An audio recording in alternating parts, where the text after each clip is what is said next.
I am the Highland Scribe, Cheryl L. Hudson, storyteller. I am about to begin. Are you ready?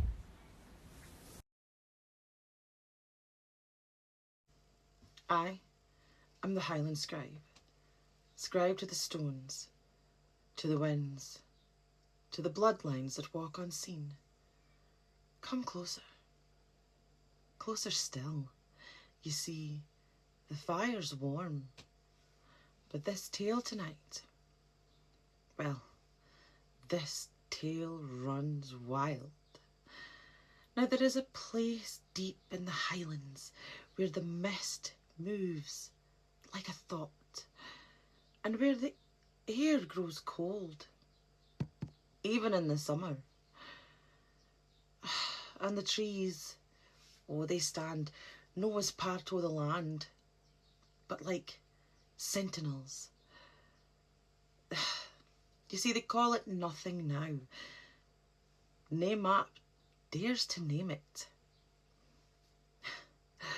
But long ago, it was whispered as the hollow stretch, a place that was too old for memory, too quiet for birdsong, and too strange for even the cattle. No village lies near it, no croft overlooks it. It is wilderness, pure and simple, untouched, and not by accident either. This story begins over 150 years ago, and the year has been forgotten, but that night, not so much. A family wandered that way. The family's name was Stuart. Tin menders, story carriers, fire keepers. You see, their wagons were painted with curling vines and tiny little stars, wheels squeaking softly as they wound along the game trail far off the known roads. Bruce Stewart, broad-shouldered and hard of voice, led his wife Mary as they walked beside the wagon. And his wife, she was a quiet woman, eyes like flint and a deep kenning about herbs and hidden things. And their daughter, Isla, was 17 and she was full of questions and too much song. The world was just amazing to her. And then their youngest, who was only 9, wide-eyed, ink smudged, and a prayer book that was filled with not prayers but more sketches than anything else. They made camp in a clearing by a place known as the Sister Stones. Now this is 3 ancient boulders that are streaked with moss and been shaped by time. Some say they weep, others say they wait. Bruce should have known better. You see, he grew up with all the stories and the knowing. The stories get forgotten. They get dismissed as the years go past. And that was Bruce's case. He had forgotten a lot of his teachings from his younger years, passed them off as superstition. I suppose even the oldest of families forget. That night, Bruce, who was so tired from being on the road, spoke what never should be spoken. Something that should never be said on the road. We'll let the fire go out. We've nae enemies here, lass. His wife's brow furrowed. We're too deep for that, she warned. These woods, they dinna forget. They're watching.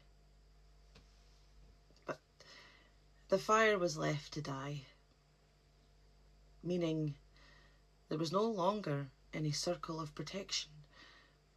no last ember to hold the night at bay. Albert, the youngest, wide-eyed boy, couldna sleep. Didna sleep. He felt this before he even saw it. Oh, it was a wrongness creeping into the air like a cold breath upon a mirror. Oh, he perched on the wagon just in time to see the last ember flicker out from where he was sat. And then the darkness came in.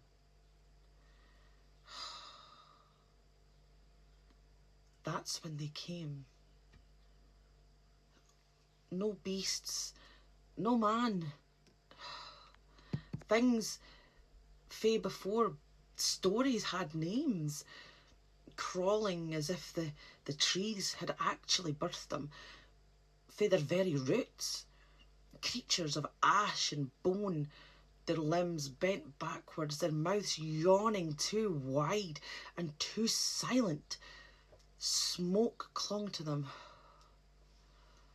Not the warm kind, the bitter, like something burnt alive and never buried. Albert screamed. No one heard him. His sister was the first taken, her cry cut short as something pulled her from the fireless ring. Bruce ran to fight, but the torch that he had grabbed spluttered out and in his hand like it had never been lit in the first place. His wife tried to draw a salt circle with her hands shaking, but it was too late. The creatures were already upon them. Only Albert ran, but not away. He ran towards the sister stones. There, in the shape of a triangle, he remembered his grandmother's stories whispered to him. 3 stones, 3 flames, the old protection. No evil can cross a triangle of fire. With trembling fingers, he struck a flint, once, twice, 10 times. Finally a spark, then another, then 3 small fires, one at each base of the stones. The clearing seemed to pulse, the air tightened. The creatures howled, not with sound, but in a way that bent the trees and made Albert's teeth clatter together. But they didn't dare cross that fire. They circled the poor boy until dawn, writhing in fury, unable to enter this triangle, and when the sun arose, they vanished, like breath from the glass. Albert survived. Unfortunately, his family did not. Not a scrap, not a stone, only the smell of ash and footprints. Too many. None were human. You see, the years passed, and Albert was never quite the same, obviously. He married and he had children of his own, but he would never go near that place ever again, and he would never let his fire die. It was said that wherever they camped, he used to be the one that would sit up the whole night and ensure that the fires never died. Make sure that the whispers never left the hearth. That he spoke to the flames in a language that was older than Gaelic, and that his dreams were filled with weeping stones and clawed hands.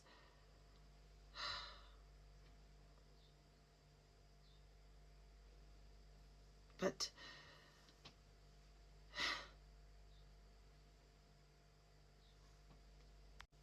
you see, Albert never told the full story. but to one of his sons.